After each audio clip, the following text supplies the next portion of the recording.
ସାଙ୍ଗମାନେ ଏପରି ବହୁ ସମୟ ହେଇଥାଏ ଯେ ଆମେ ମାଛ ଖାଉ ଖାଉ ତଣ୍ଟିରେ ଆମର କଣ୍ଟା ଲାଗିଯାଏ। ଯଦି ପିଲାମାନେ ଖାଉଛନ୍ତି ପିଲାମାନଙ୍କ ତଣ୍ଟିରେ ତ ପ୍ରାୟ ବହୁ ସମୟ କଣ୍ଟା ଲାଗିଯାଇଥାଏ, ଯାହାଫଳରେ ବାପା ମାଆଙ୍କର ଟେନସନ୍ ବଢ଼ିଯାଏ, ଚିନ୍ତା ହେଇଯାଏ। ତ ମାନେ ବହୁତ ଅସ୍ତବ୍ୟସ୍ତ ଲାଗେ, ବହୁତ କଷ୍ଟ ଯନ୍ତ୍ରଣା ହେଇଥାଏ। ତ ଆଜି ଯେଉଁ ଉପାୟଟା ମୁଁ ଆପଣମାନଙ୍କ ପାଇଁ ନେଇ ଆସିଛି, ବାସ୍ ମନେ ରଖନ୍ତୁ ଆଉ ଭିଡ଼ିଓକୁ ଲାଇକ୍ କରନ୍ତୁ, ସେୟାର ବି ସମସ୍ତଙ୍କ ସହିତ କରନ୍ତୁ, କାରଣ ସମସ୍ତେ ଜାଣିବା ଦରକାର। କାରଣ ବହୁ ସମୟରେ ଆମ ତଣ୍ଟିରେ କଣ୍ଟା ଲାଗିଯାଇଥାଏ ଯାହାଫଳରେ ଆମେ ବ୍ୟସ୍ତ ହୋଇଥାନ୍ତି।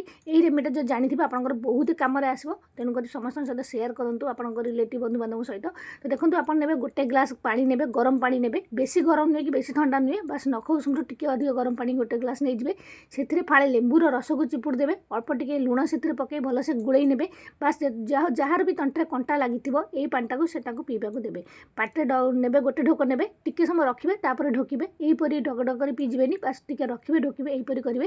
ଧୀରେ ଧୀରେ ଦେଖିବେ ଯେଉଁ ତଣ୍ଟିରେ ଆପଣଙ୍କର ଯେଉଁ କଣ୍ଟା ଲାଗିଥିବ କଣ୍ଟାଟା ନରମ ହେଇକି ବାହାରି ଆସିବ। ବହୁତ ସୁନ୍ଦର ରେମେଡ଼ିଟେ। ଭିଡ଼ିଓକୁ ଲାଇକ୍ କରନ୍ତୁ। ଏହିପରି ସୁନ୍ଦର ସୁନ୍ଦର ଭିଡ଼ିଓ ଦେଖିବା ପାଇଁ ପ୍ଲିଜ୍ ଚ୍ୟାନେଲକୁ ସବସ୍କ୍ରାଇବ୍ କରନ୍ତୁ।